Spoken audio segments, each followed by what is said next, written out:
So, first off, I wanted to let you guys know I discovered the show like many just from word of mouth. People are like, you got to see this show. The way they talk, as a writer, the dialogue is just incredible to the point of wanting to like rewind it and like, what did they say exactly? And another thing about the show is that I saw the first few seasons, and then I kind of just got busy and didn't. I haven't followed it perfectly all the way through, but I've been watching the last few. And what I love about it is you could even just randomly throw on any episode and love it, not knowing the storyline because the writing's so fun and you guys are so great.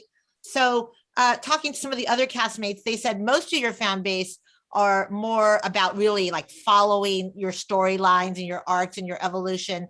I wondered if you had any feedback on people that maybe don't follow it in that sense, but just love it for the wordplay and the dialogue. Yeah, I think however you want to enjoy the show, like that's dope. That works. It is like obviously there is stories that like play through, and I think you can get a lot more out of the jokes if you kind of follow it.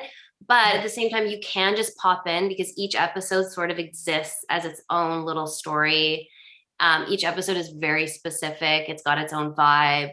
Different Yeah. characters are highlighted, and yes, it like bleeds through, and there's things that happen that like we'll talk about later in future episodes or whatever. But you can just kind of pop in, and it's a fun watch regardless. It's such a fun watch.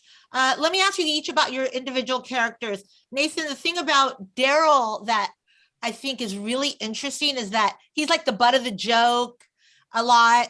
And, seems like he's slow, but in actuality, I think he's like one of, if not the smartest character in a lot of ways. Like, do you get that a lot or do you see that when you're playing him?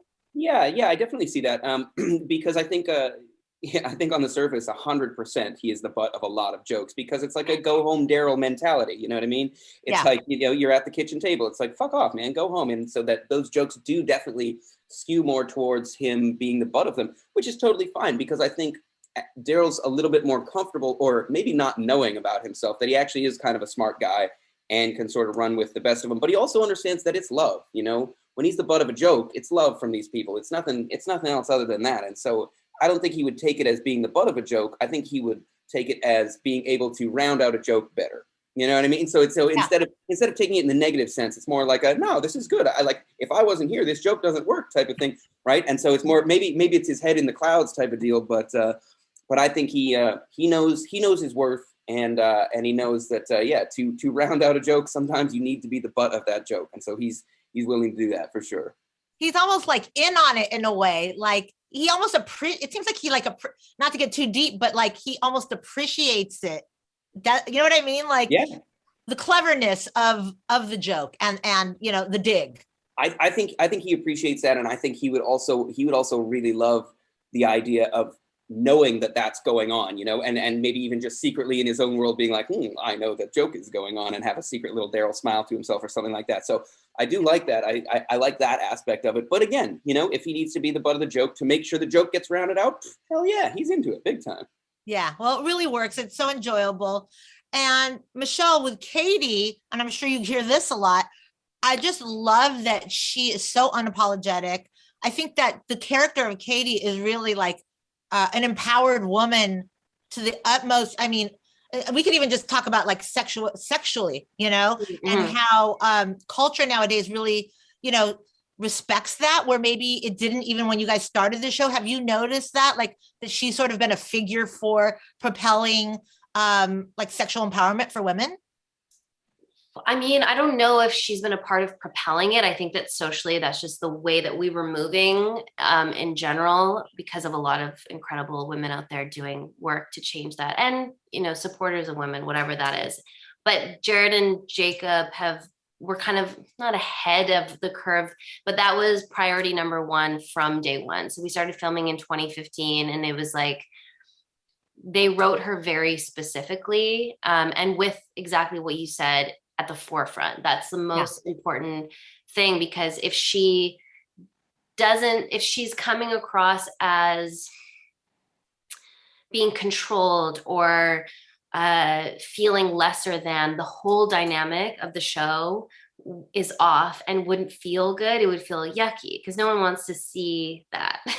Yeah. So having her be this incredibly tough person is really important. And yeah, without sounding cheesy, like as a woman, her level of confidence is really inspiring. And so anytime I get to like talk about her, like read the new, I'm always just like so excited to play it, because I want to take some of that confidence into my own life, into my own journey as a woman in our world today. So yeah, but I owe all of that truly, like as much as I've brought my own little taste to the character, of course, it's been on the page and it's been very, very clear from day one, and that's because of Jared and Jacob. Yeah, 100%. Also, her being bisexual and seeing more of that, as the show's progressed, I think, again, on the forefront, or, like as we have as a culture been more accepting, which is, really important, and inclusivity in television. I mean, it's kind of mind blowing. You guys started in 2015, where we didn't see that as much, So I think that's really great. Have you got a lot of feedback from fans about those elements of the character? Yeah, I mean, as far as like her sexuality and stuff, it's cool to kind of, I like that it's there. Like she's obviously bisexual, but it isn't like she has to kind of punctuate that ever. She just is, and nobody questions it. It's just kind of, that's just her, and that works for her most of the time. And it's fine, and no one really bats an eye except for Wayne, but that's not coming from judgment, that's coming from, he's my big brother and he probably doesn't want to know about my sexuality. Fair enough.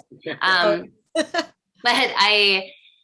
like obviously we're as a society progressing to the place where people should be allowed to be whatever their authentic self is. And not only should they be allowed, they should be supported and loved and acknowledged. And if Katy at all contributes to inspiring somebody to just kind of be who they are, that's the dream, right?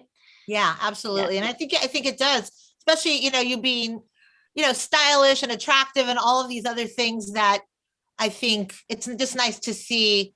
It's not a typical portrayal, I guess is what I'm saying, which is really cool. And I like that. Let's talk about the dialogue again, because that is what makes the show so special.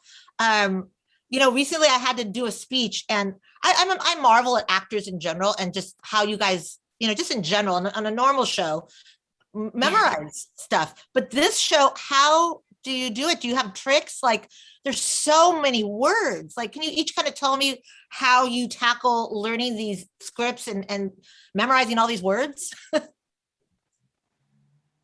Yeah, definitely. I mean, it was something that to begin with, when we first started shooting, it was incredibly daunting. Obviously, there's a ton of words on the page, and the scenes themselves sometimes can go for a really long time. You get 7, 8, 9, 10, 11, 12 page scenes and stuff like that. But as it's progressed, and also, so as it's progressed, it's become easier and easier based on that it's the thing that we know what we're doing with it, right? So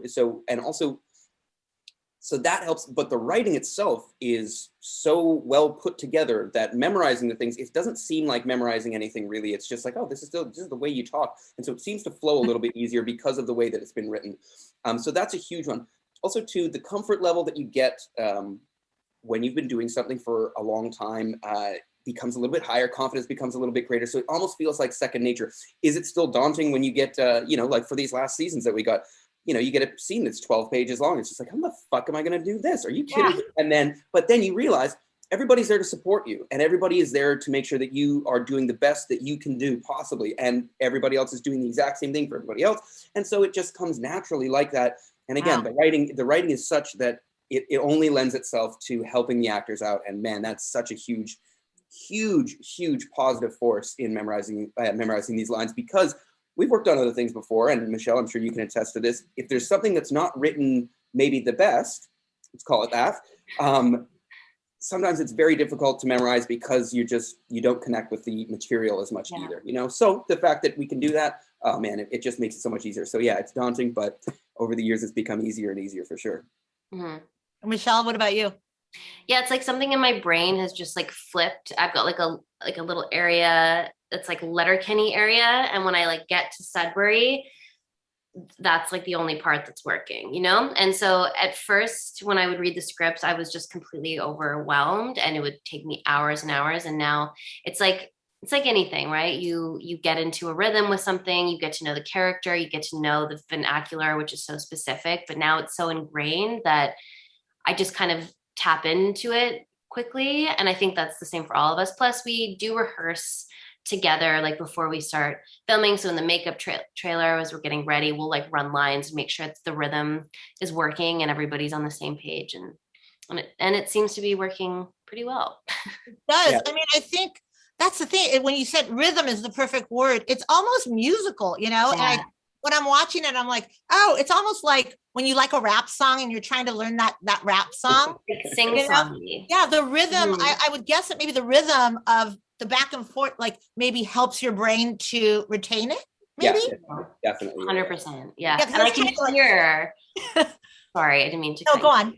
I was just What going were to you say, saying? like, you know, when it's the hick stuff, especially when I'm learning my lines, I'm almost simultaneously like learning their lines around it because I can hear their voices so clearly that it's like, okay, when they say this and then they say this specific word, that means that's my cue to start like reacting. Like it's very meticulously planned. And then on the day, you have to throw some of that away and then just be in the moment, of course. But to get those words down, like that's the way that my brain has been able to wrap around And it.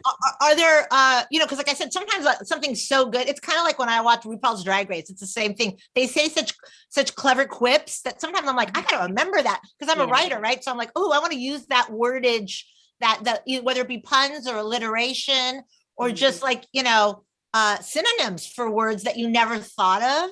Like Mhm. it's just super amazing. I mean, I don't. There's no show like it, really.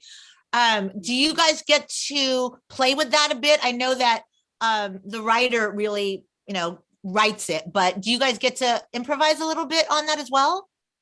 No, not at all. I think there's a little bit of room for improvising at the very end of scenes, just tiny little bits. But the way that it's written is so specific, and Yeah. the vision that is created within the text first to begin with, it really doesn't make any sense to improvise anything in terms of dialogue because it's written there, it's on the page, it's like a huge gift wrap gift for you, so you don't Yeah. have to do anything. There's no way to make it like if you it's a bit pig-headed to think that you could make this writing any better for the show that Yeah. it's on. So in terms of that, no, I mean there's no improvisation. There's maybe a tiny bit at the end of scenes, maybe, but for the most part it's all completely on the page and it's said exactly what's written because it's a huge big gift wrap box for you, easy to do, and you don't need to do anything else, so that's great. Yeah.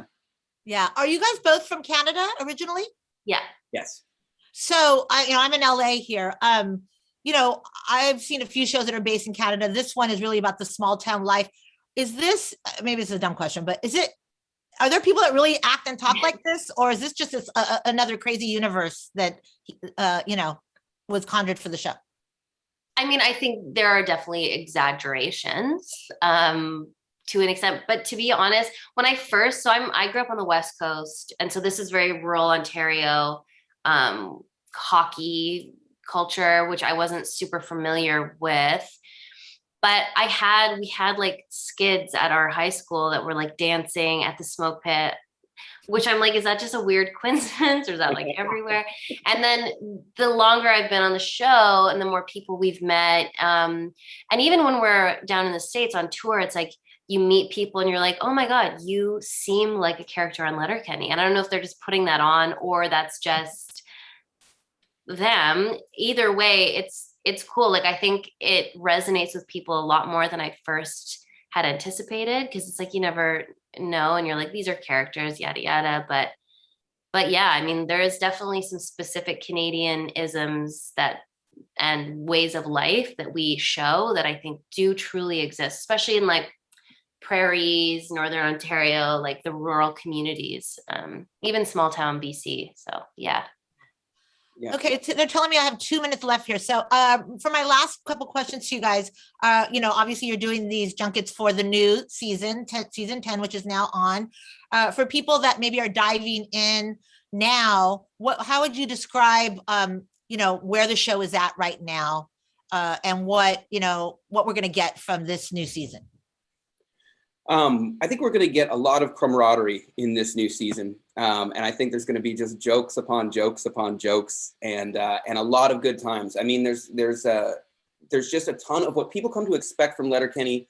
There's going to be obviously the different groups of people. They're going to be interacting, but there's a lot of camaraderie, within those groups, and also a ton of jokes and a ton of good nuggets of wisdom to be spread in there as well, like the prostate episode. Go get your prostate checked. No big deal. It's funny as fuck. But also go get it checked, like that type of stuff. So it's the stuff that people have come to really love about Letterkenny. And, you'll see all of the different groups. Again, you'll see everybody in there, a lot of good arcs and stuff like that. But yeah, jokes and jokes and jokes, and just a fun group of people hanging out and being comrades. And it's great. That's the whole season. Yeah.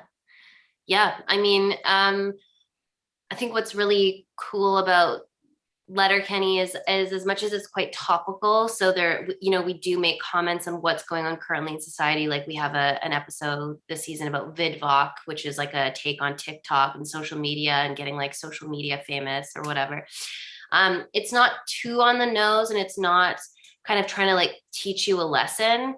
It's just sort of subtly making comments in a way that I'm always so impressed at just like how poignant and kind of lovely it is. Like I mentioned this before, but there's obviously we're in this pandemic, we're in a kind of a tough time socially in the world, and there's a line this season where someone's arguing, or two people are arguing, and Wayne says, so I'm butchering it, but it's okay for two people to disagree. And it's this kind of, so to speak, and it's this kind of throwaway line that just like, it's so subtle, but it's so perfect for right now. It's like the reminder that yes, we're all different, and we may have different perspectives, and we may feel very differently about this or that, but we can still respect each other, agree to disagree, or try to learn it from each other and have a beer at the end of the day, Yeah. And that is kind of why I think a lot of people love the show. It's because it's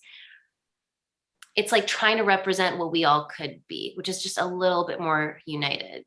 Yeah, absolutely. They're telling me I have to wrap up. That was perfect. Thanks you guys so much. And congratulations on the show's success. You guys are great. Nina, so good to see you. Thanks so much. Thank you.